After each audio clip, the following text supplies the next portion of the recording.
really worked hard, but I never actually feel like I got the results that I wanted.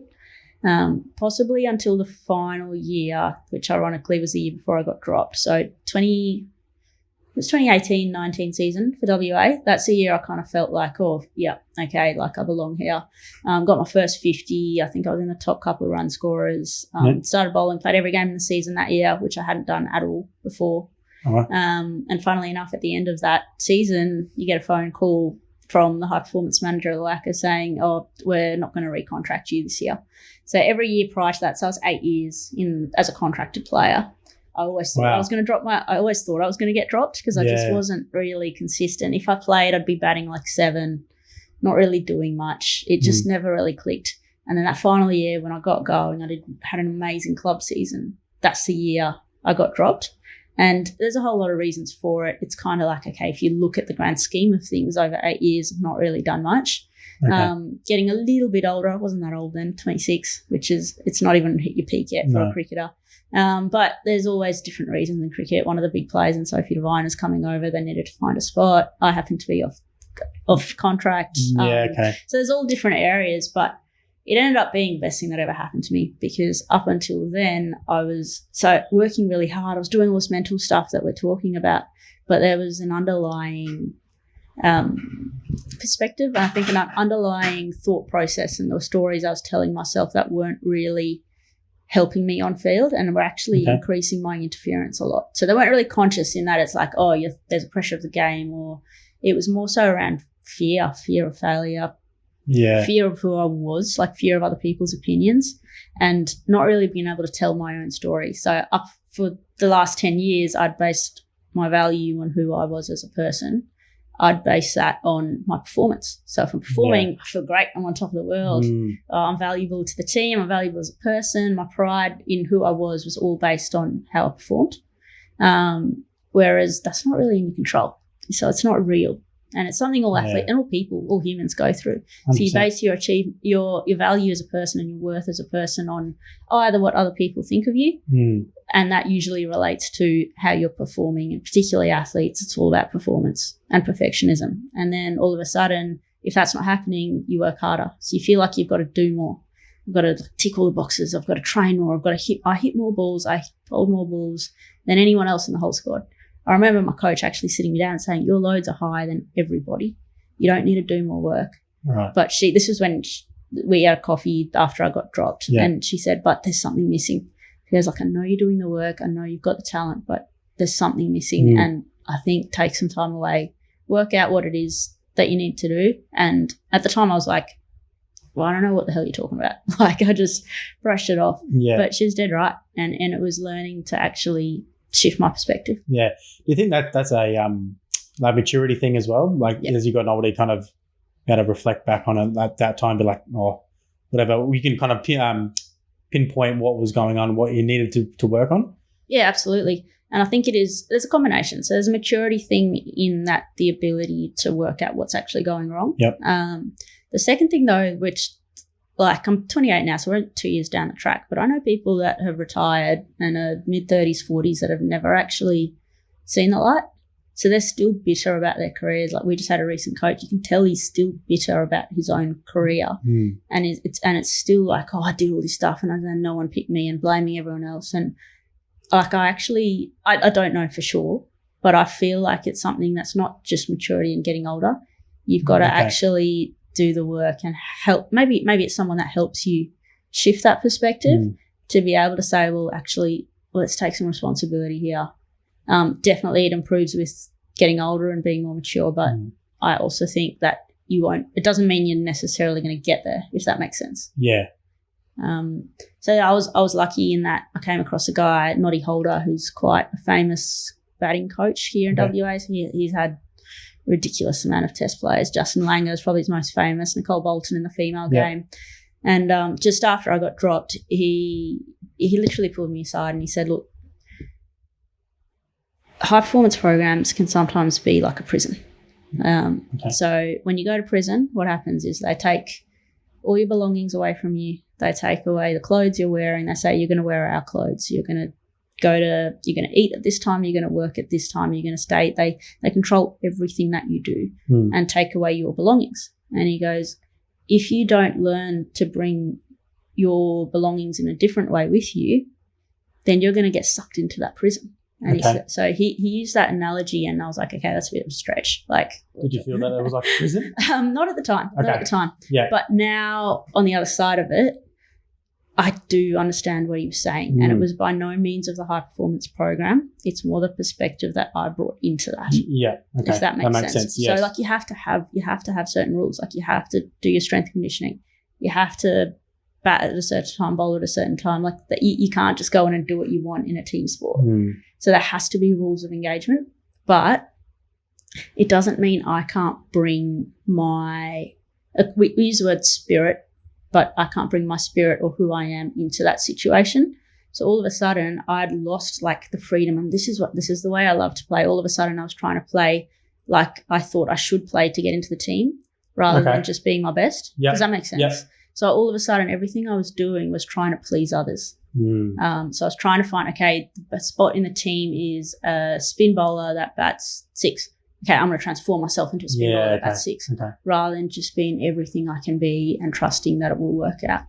That's hard for someone to accept that, isn't it? And to kind of go on, because you want to have that kind of sense of security behind of if I can do like be a spin bowler, bat at 6, then I know I can I get into the team that way instead of just being the person who I am. Because a lot of people, I guess, are insecure that way about themselves. Absolutely, and that it makes sense. Like you've got a spot available, that's what I'm going to try and be to get in the team. But as a long-term strategy, I'm not sure it's useful. And like I wouldn't have realised that until I was out of the system. And then I had a pretty incredible year or two where I was completely out of professional sport, thought it was the worst thing ever. And I was like, this is horrible, like I'm at my peak, blah, blah, blah. But I learned some key lessons and you could say rediscovered that spirit or rediscovered that sense of why I play and how I want to play, and had the best couple of years I've ever had. So it's just enjoying the game. Yeah. Enjoying yourself as a sports.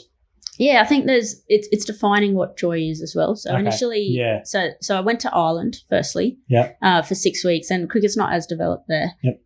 So it was, to be honest, a bit of a piss up, and just had the best time ever, but still playing cricket, and discovered like it didn't even matter. Like I could get 6 ducks and it didn't matter. No one cared. Like it was just about pure enjoyment. And then after that, I got a phone call from a friend in Melbourne and was like, well, why don't you come over to Melbourne? The standard of grade cricket's much better. It's something new. Like there could be opportunities for Victoria. You never know. And I was like, absolutely not. Oh, really? The dumbest idea ever, because Victoria are one of the strongest teams in the state. Melbourne's like, yes, they have 2 big bash teams, so there's more spots available, but they're so strong. I was like, I can't even crack it over here in WA, which is one of the weakest states. And he's like, exactly. So I was very confused. But so he was like, well, you're going to stop trying to always get to the next level. So you're going to stop trying to always chase something, and you need to be better and do more. And it's like, you can just come here and play. Like, just play. Just play great cricket. Like, rediscover that love of the game. And on top of that, so I went to Ringwood Cricket Club, and it was my first time they asked me to captain because they were a really young team. So on top of that, instead of thinking about myself all the time, I started to think about others. And it's like, okay, how can I help you be better? Or like as a captain, you have to be about other people. You can't be all about yourself. So the combination of 1, being an island, learning to enjoy the game, 2, just being present. Like for Ringwood, playing for Ringwood wasn't about trying to play for Victoria. Whereas over here, playing for Midland Guildford was about trying to play for WA. So it was just about, like, went back to what we did at the start, the ability to be present to one ball at a time. I could do that because there wasn't all this noise about, oh, if I score 100 today, I'm going to get picked, or if I get a duck today, I'm not going to get picked, all that noise that doesn't help you. And then the third part was stopping focusing on myself. So it's all counterintuitive things. Like you're told, focus on yourself, work hard. Like if you do this, then you'll get that. And it's like the if and then model of happiness. If you do this, then this will happen. And it's all completely flipped everything that I knew on its head. I'm talking, this is not in one moment. This is over 18 months. Okay. I still, though, by the time you would kind of get settled in or felt comfortable with something else, you'd have to think of it something else and challenge. Yeah, absolutely. So there's different challenges that came along, but I think the result of those three things is I had the best season I've ever had. Like averaged close to 50, took 30 wickets in a season, and ended up winning the Una Paisley medal, which is the best player in the comp over there, and getting recontracted. So with Victoria and the Melbourne Stars in this season just gone, which is something, it was almost, if I'm honest, it was an accident. Like I had no intention to go. Like I thought it was impossible. I genuinely, it was just kind of a bit of fun. I'm going to go for a year and then I'll try to be an adult after that. And then, right. Wow. So yeah, like it's just bizarre how things change quickly. What do you kind of, if you're going to say, you probably can't say one thing, but those multiple things kind of helped you get there. Like the most important. Yeah, what was kind of the most? I think it was learning to. It's a hard question, very hard question. Like, I think it was that ability to learn to be present where I am, which is a bit of a cliche, but the ability to actually do that. So, like, say the good example actually. So, say the year before I got dropped, I was doing all this mental skill stuff. So, I had my routine when I was batting and be where your feet are, feel your feet on the floor, and I was doing all those things. But was I fully 100% body, mind, spirit exactly there in that spot? Probably not. Whereas I think for Ringwood, I was, because I wasn't thinking about 27 different things as what's the outcome of me performing today. Okay. It was just removing everything. Yeah. It wasn't about playing that game. And then the other part that recently I've only worked out is the idea of joy is not always being like playing with a smile on your face and happy and enjoying.